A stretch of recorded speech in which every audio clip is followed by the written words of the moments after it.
Hey, y'all, welcome back to episode 47 of the Late Night Vision Show. I am Hans. We're going to get into talk about the Invision Halo very soon. But before we do that, I want to get in with Jason, bring Jason in. I know we got some other news on some other fronts, but how's it going, bud? Man, it's going great. How are you tonight, Hans? I'm great. I'm doing good. So what we got going on? Well, the big news, I think, for today, this week, is that the Sightmark Wraiths, and it's a hard thing to say, Wraith, W-R-A-I-T-H. A lot of people have been saying Wrath. Wrath. But I've heard Wrath yeah, a lot, and that's understandable if you look quick, but it's the Wraith.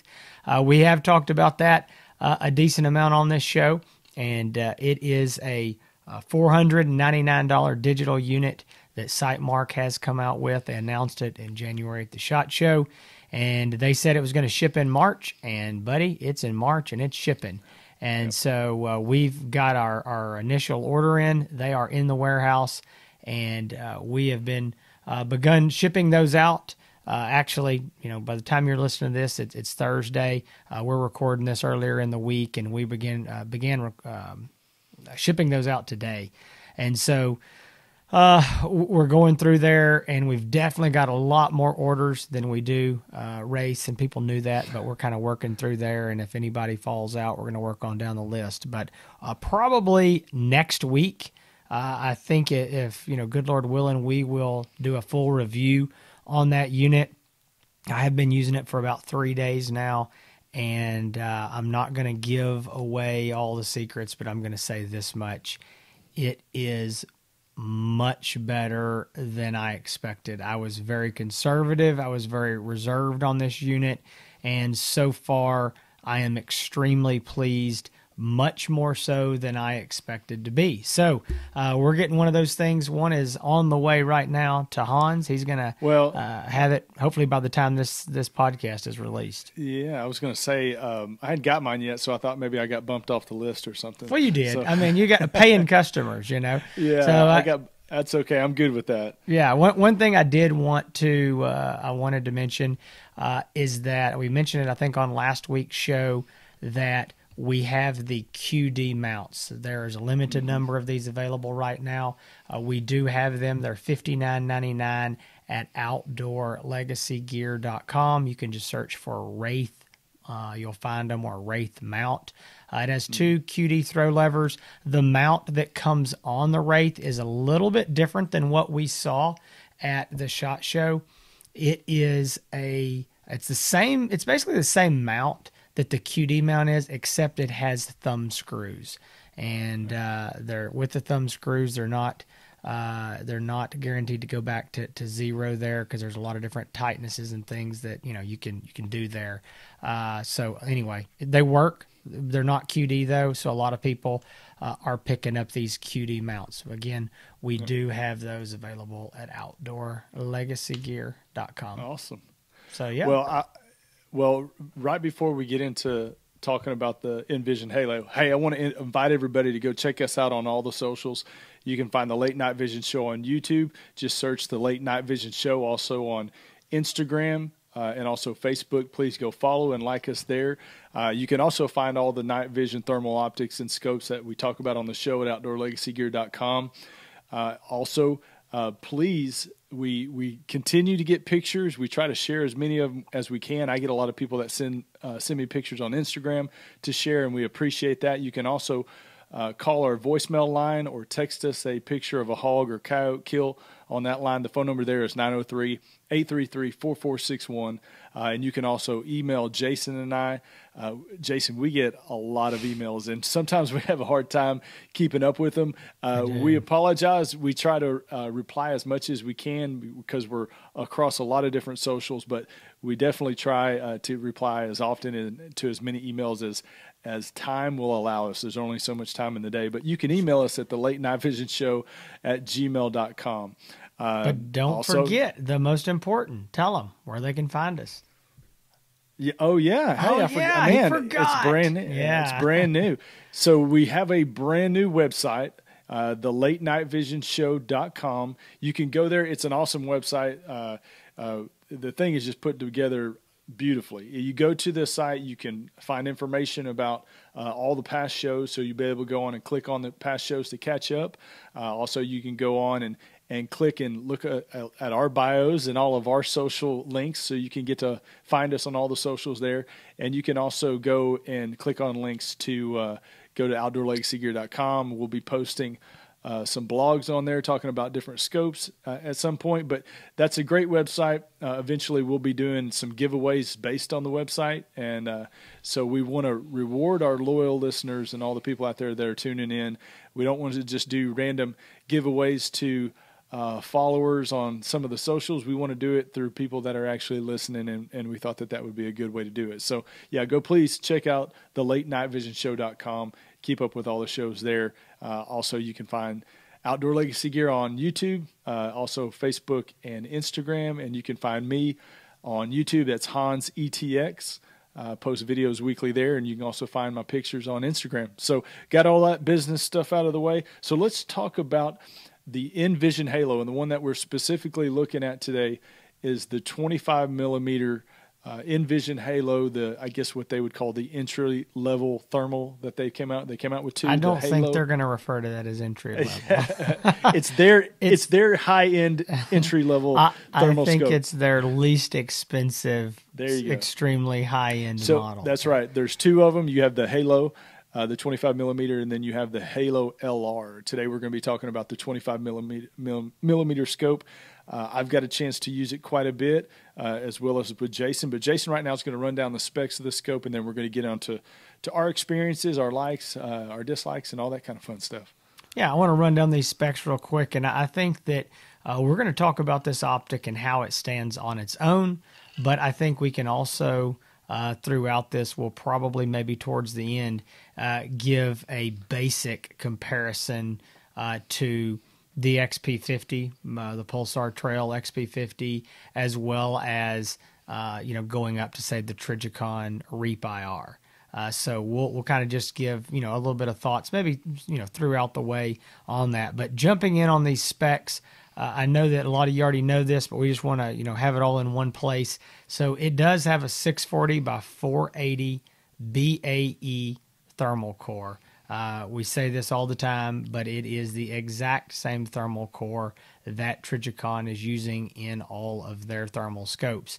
Trijicon is known for their image quality, and that is the big, hoopla that you're hearing about NVision, is because somebody is using the exact same thermal core and giving a run for their money. So again, it's the 640 by 480 BAE 12 micron core.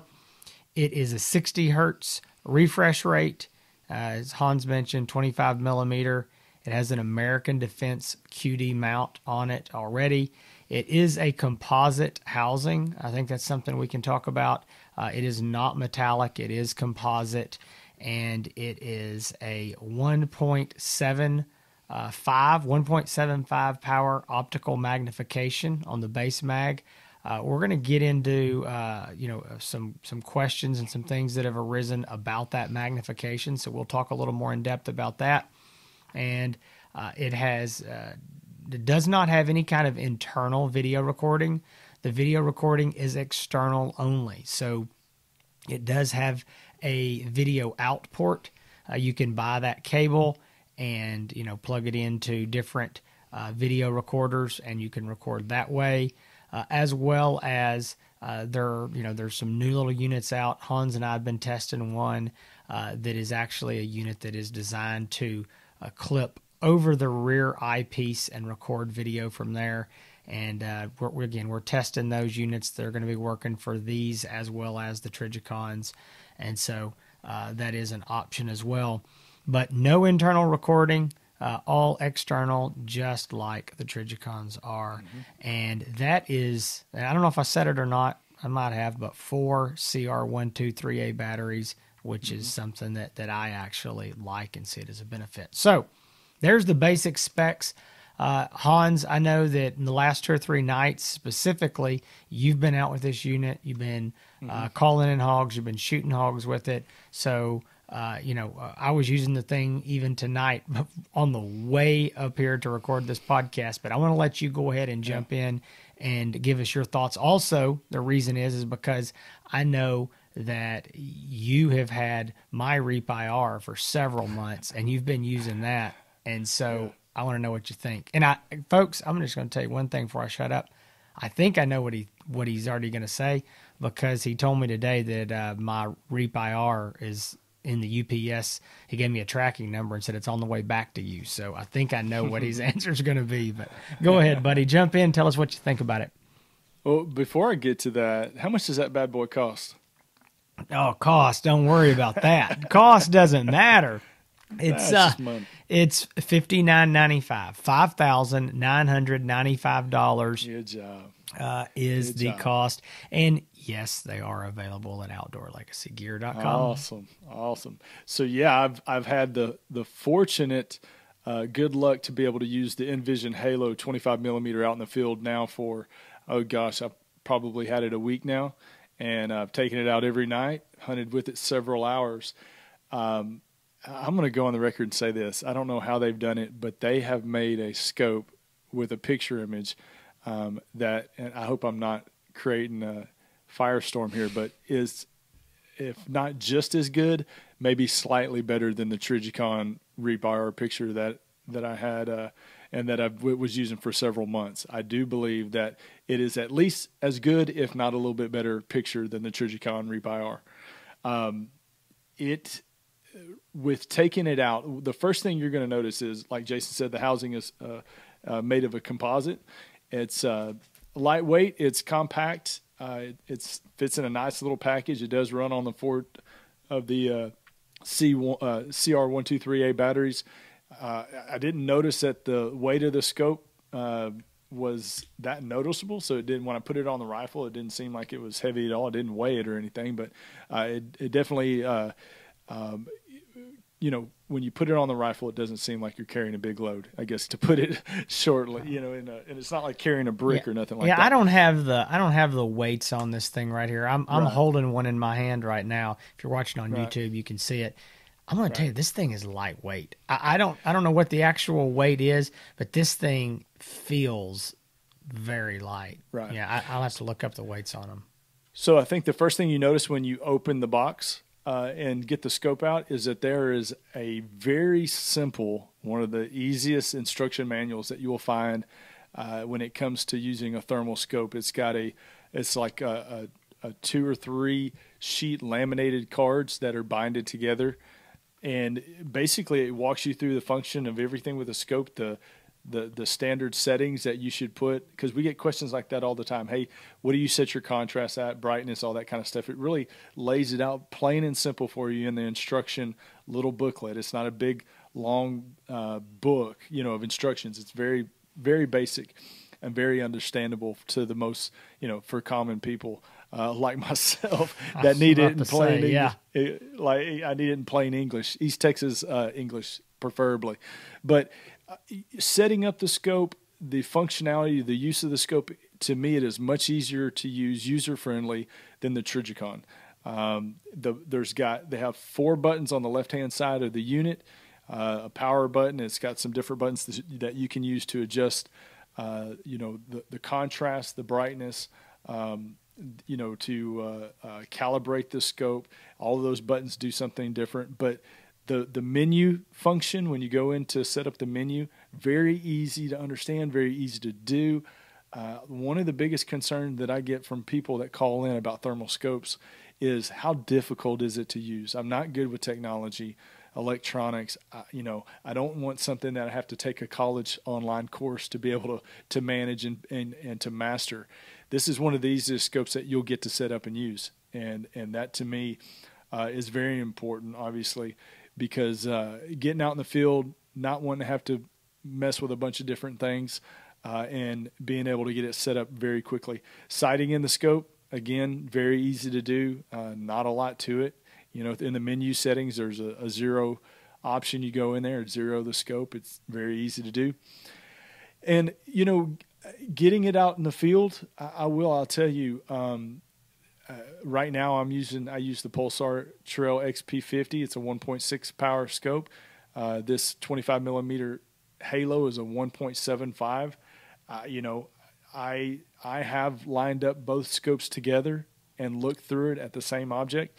Obviously, the picture on the Halo is much better, and it should be. It's a very nice BAU thermal core in it. It should have a 12 nicer micron picture. versus 17. 17. It's definitely, There's no surprise that it's gonna be a better picture, but at the same time, again, easy to use, and I've shot several hogs with it now, and never had an issue with it.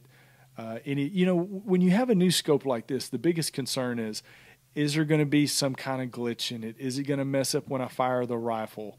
What's going to happen? There's just a lot of concerns with a brand new product, a brand new scope that comes out in the market. I did not notice anything glitchy about it. I didn't notice anything that would cause me any type of concern. And really, again, at the end of the day, to me, this scope is, when it comes to picture image, is just as good as the Trijicon, if not slightly better. And it is much, much easier and user-friendly to use, to set up and to run and operate. Really, if I had to pinpoint one thing that, and I wouldn't even call it a dislike, but something that when you're using it, which you kind of have to notice and get used to, the buttons on the left-hand side of the scope, they don't bother me that they're on the left-hand side of the scope. Jason prefers it. I like them on the top. Jason likes them on the left, but some people prefer, and they have their different sides that they like. What I will say is the buttons are very close together, and obviously they're the same height. So I was hitting the wrong buttons many times and trying to figure out which button was which, because they were so close together and all the same height, and there wasn't much space in between the buttons. Like on the Pulsar, they're on top and they're big, and there's quite a bit of space between each button, and it's easy to, with your fingers on it, they're all in a straight line. This is not really that way. And many times I was hitting the wrong buttons. Again, it's something, it's not a big concern, because I know as you use it more and more, you'll get used to the layout, but I did find that a little bit more difficult than most. But man, at the end of the day, if that's the only thing that we can say or even nick about this scope, it's a great unit. I'm very, very impressed with them. I don't want to give mine back. I can tell you that. And I tell you, it's everything that we thought it might be or hoped it might be, and NVision delivered. And congratulations to them. Not only on the consumer side, a new scope company that a lot of people haven't heard of, because, again, they've been dealing in the military and law enforcement side for many, many years. But for their first unit out on the market, they really hit a home run with it. And I think it is a great buy at $59.95.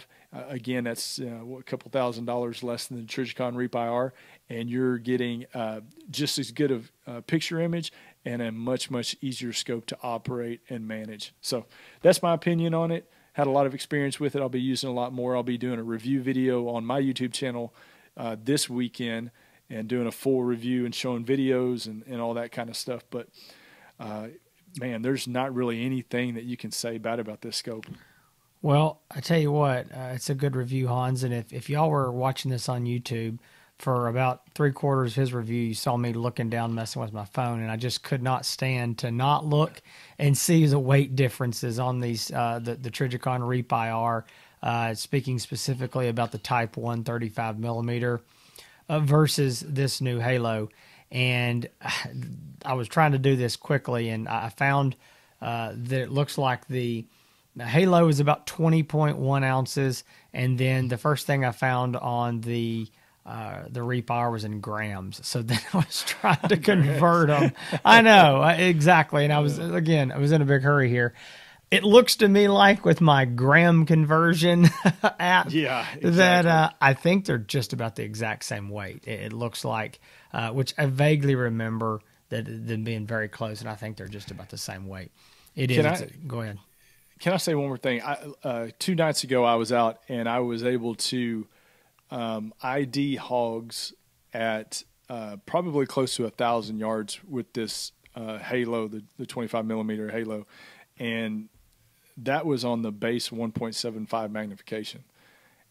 I was, there was one solo hog out in the field at 500 or 600 yards, and then about 400 yards past that, there was a group of hogs, and I got video of it. I'll be sharing it, but I mean, almost as clear as day. You could tell exactly what they were. There was no question about it, and with that unit, you could see much further than that. But I mean, I was IDing hogs that far away with that unit, and I was just blown away. Really, I was blown away by it without having to magnify the unit or magnify the image. I was able to tell what they were. So, man, $59.95 for that image. That's a good deal. There's no doubt about it. That's a great deal. It is a great deal. I mean, it is. And I know a lot of people are listening to this going, who's got $6,000? And I understand that it's not for everybody. We say that about, a lot of scopes.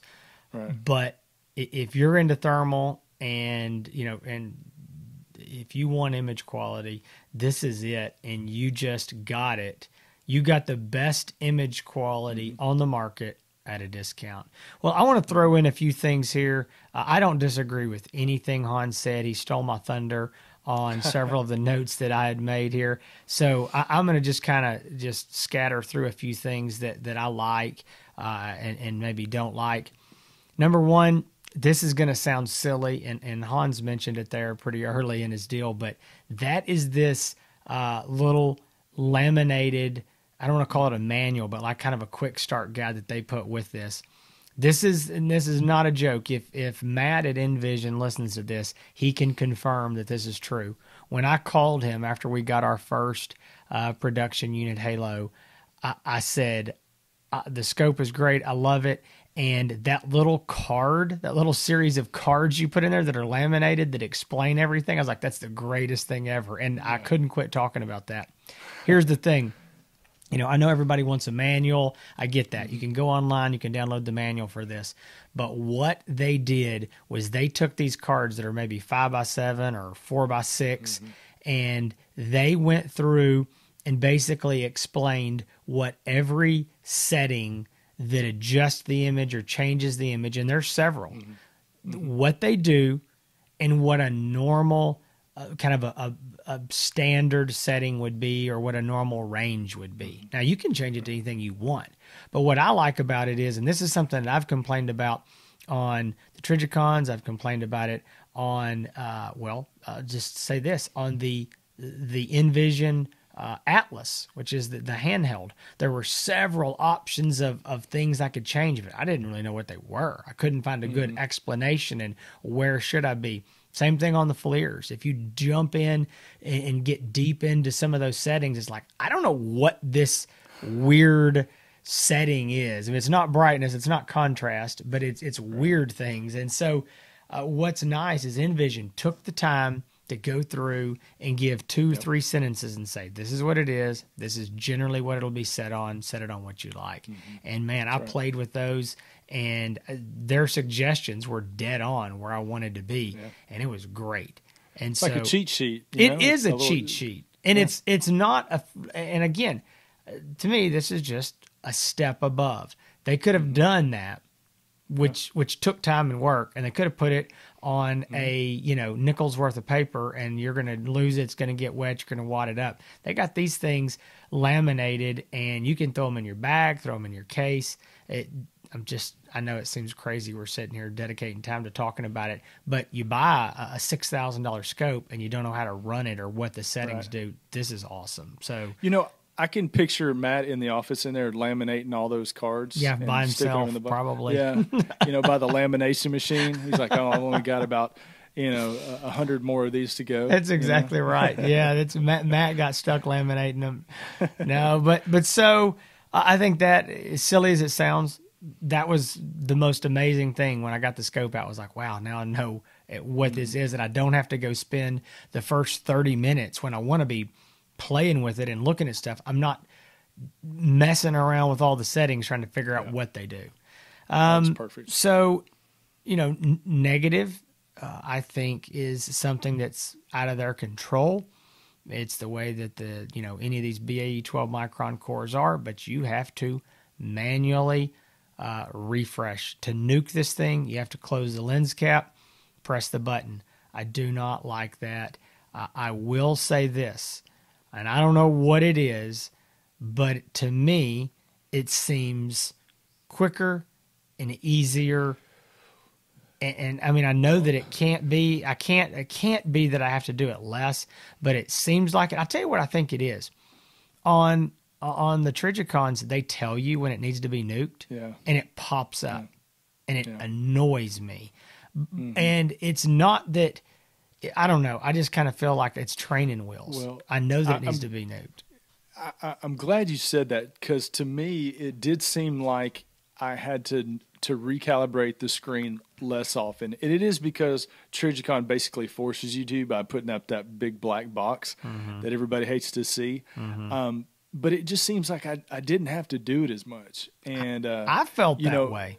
Yeah, I'm glad you said that, because that was a point that I wanted to talk about, and I forgot. Yeah, and I didn't write it in. I don't know. I have not. I mean, really just kind of thinking about things and brought that up. It may be that there's, the thermal core is the same. It may have to be, recalibrated the exact same amount of times, but maybe it's just another thing popping up and telling you to kind of choose when you want to do it. But I just like it. I think it's easier to do on the Halo. So that was a thing. It did not bother me as much as it does. Talking about the controls, that was something that you mentioned, and it's kind of become the joke. I've had people that listen to the podcast that laugh and say, "Yeah, Jason wants those controls over there on the left hand side." Man, you and those controls. I know. So it has turned into a big debate on social media about you. I know it has, and I'll give my quick reasoning one more time. As a right-handed shooter, your free hand is your left hand. So that's my free hand. My right hand is holding the pistol grip on a black rifle, on an AR-15 with my, finger indexed.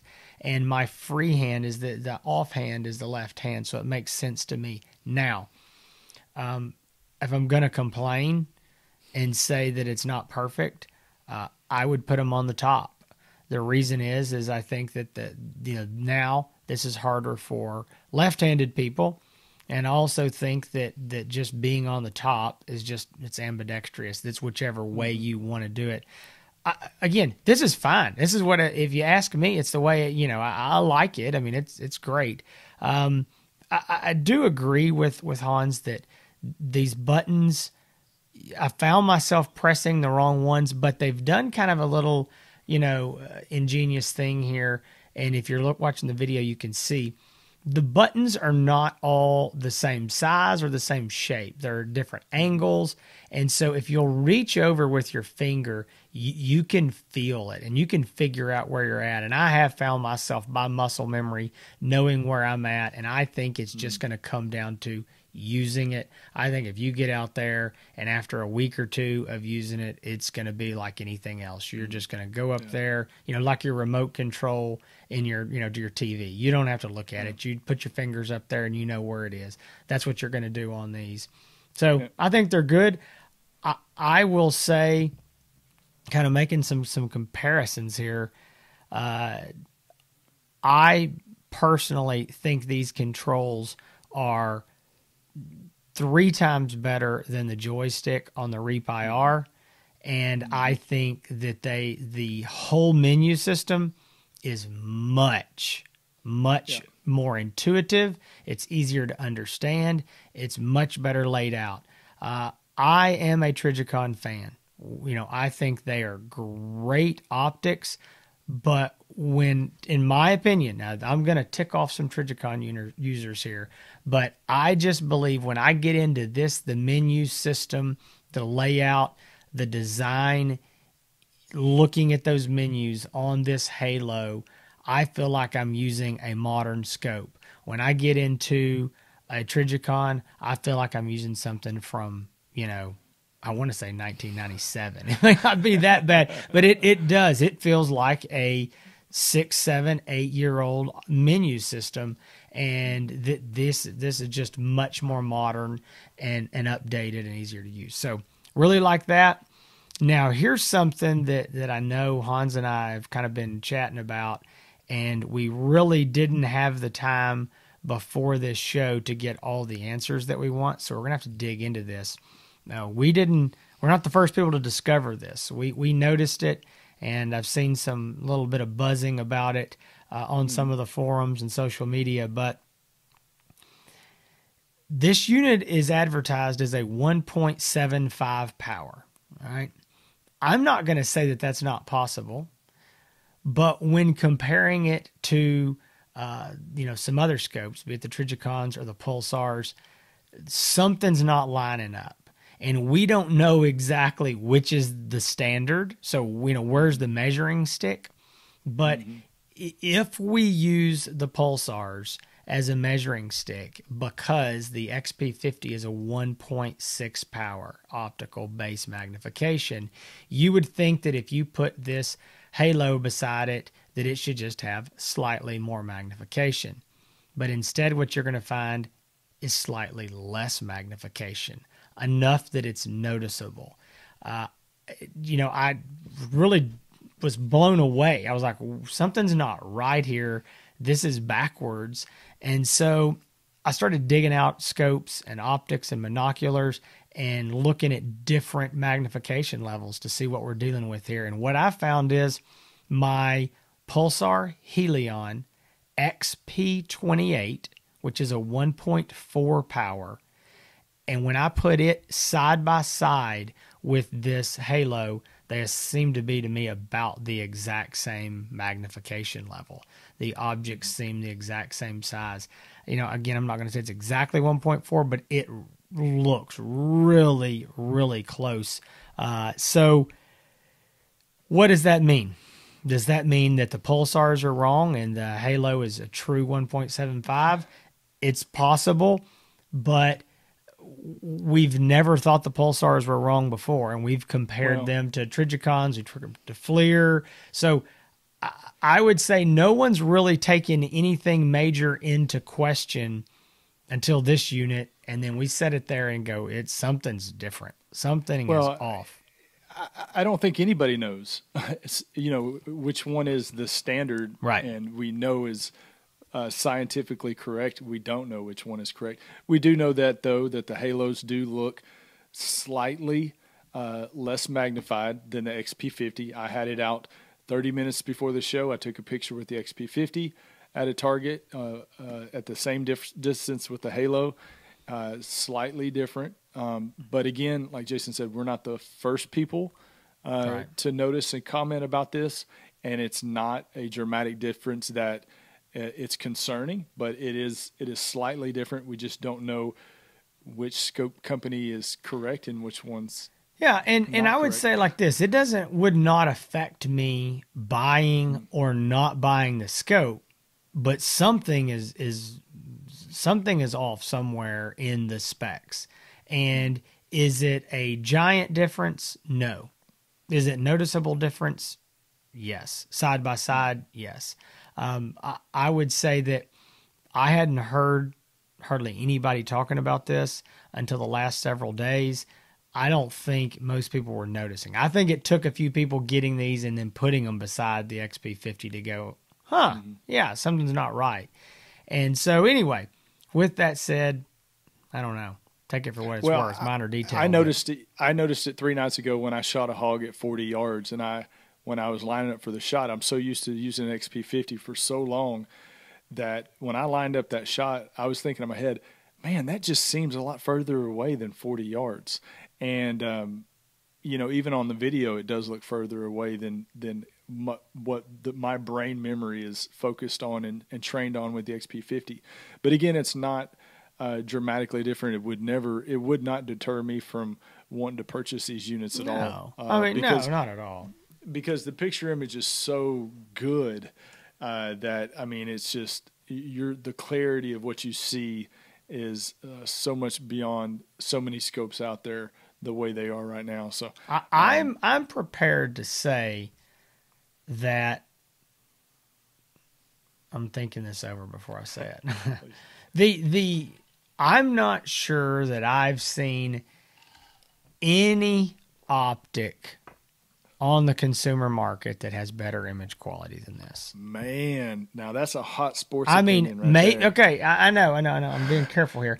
Maybe I want to see I might want to see the Mark III 60 millimeter again, but here's the problem with that.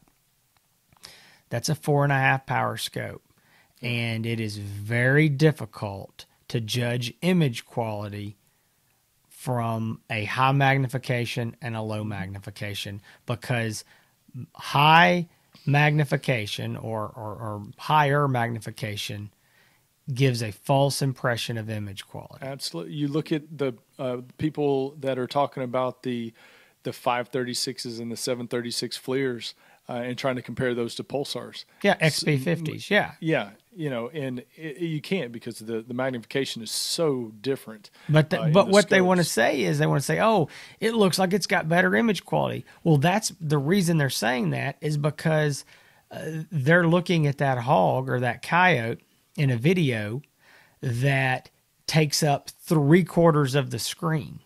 Mm-hmm. So he's super sharp and he's so crisp, and that's true because he's so big and he looks so close.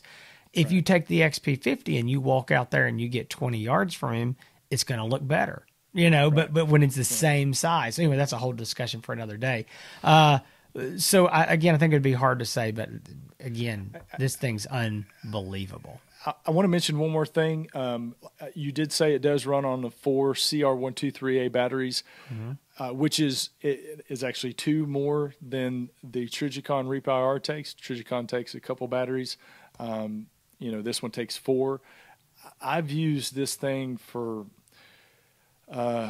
as far as continuous runtime on this set of batteries. Like on this set of batteries that you're on right now, how long do you think do you know? I've had 2 to 3 hours of runtime on them right now, and it's still showing a full charge on them. Yeah. It hasn't been very cold outside. It's been in the 50s and 60s, so not extremely cold, but I like the fact that it runs on 4 batteries and not 2. It gives you more. Me too, because here's the thing: CR123As are light. They don't weigh anything. I mean, we're talking about an ounce. I don't know, maybe less. Right. 2 more of them, I'll take it. One thing I want to mention too, and I hear this a lot, and I'm going to say this, and I'll probably close with this, but I've had people ask me, "Oh, what do you think about that composite housing? It's not metal like the Trijicons." Or I've had people talking about the new Thermions and say, "Oh, the Pulsar Thermions are going to be metal. That's got to be better than that, trail composite housing." I'm just going to tell you straight up. You give me the option, I'll take this composite 10 out of 10 times. Oh, absolutely. My thing is this. I don't know what the actual, rating is of hitting this thing with a sledgehammer versus hitting the metal one. To me, again, just purely the way all these units have felt in my mind, I would rather drop one of these composite, you can call it what you want, plastic, whatever, scopes than I would a metal scope, because metal will dent. And I've yet to see any of these composite scopes be busted open, cracked, whatever. I've got an XP50, an XQ50 trail right now. That's a long story. We'll probably talk about it on the podcast, but it was not done by me, but it bounced down a highway and was run over by a snowplow 3 days in a row. And, that thing looks really good. I can tell you this, a metal housing, that thing would look like you beat it with a sledgehammer. So I prefer this. I like this. Yeah. It does not deter me. I'll take it over metal any day of the week. And so that's just, I would not let that be any sort of concern. So I'm gonna just say this in closing. I like it. I think for the money, if you've got the money and you want image quality and you're looking to shoot within, a couple hundred yards or less, and you can range in ID out there, like Hans said, the crazy distances. But if you're, I'm just thinking the lower magnification, I think a couple hundred yards is very doable with this scope. Even using the digital zoom, you could probably go on out past a couple hundred. But if video recording, internal, smartphone apps, that sort of thing, if that's not what you don't have to have that, and you got the budget, this is the scope I would buy, hands down. Hands down. So, and if this scope had internal video recording, I mean, it would be, there'd be, the market would be turned upside down. Don't even get me started on that. I know. Hey, but y'all go check this out on the Outdoor Legacy Gear website. You'll be able to read all the specs and everything that Jason just went over. You can see pictures of it. Also, again, I've got my review video of the Halo 25 millimeter coming out this week with videos. I'll also be doing a video with some hog kills. And so y'all go check that out. All right. Hey, folks, I hope you enjoyed this. I know it's a lot of ramblings from two crazy East Texas hog hunters, but we hope that it helps you in your decision. If you've got any questions about these, feel free to reach out to us. As Hans said, you can find us on all the social medias. You can call me at 877-350-1818 if you need pre-purchase advice. Be glad to help you there. And we appreciate y'all coming back every week and listening to this show, subscribing, and following it and supporting us. Hans and I both get to hear from a lot of y'all, and it means a lot hearing your kind words and compliments and suggestions for the show, because we're here doing this every week, and sometimes we wonder if anybody's out there listening. So when we hear from you, we really appreciate it, and again, it means a lot to us. So next week, we plan on coming back with the Sightmark Wraith review. That is the current plan, and I'm going to be using that some more this week. And I'm going to tell you something, I think that's going to be a great review. I think there's going to be a lot of people that are excited about this optic. So stick around for that next week. And between now and then, stay safe in the fields.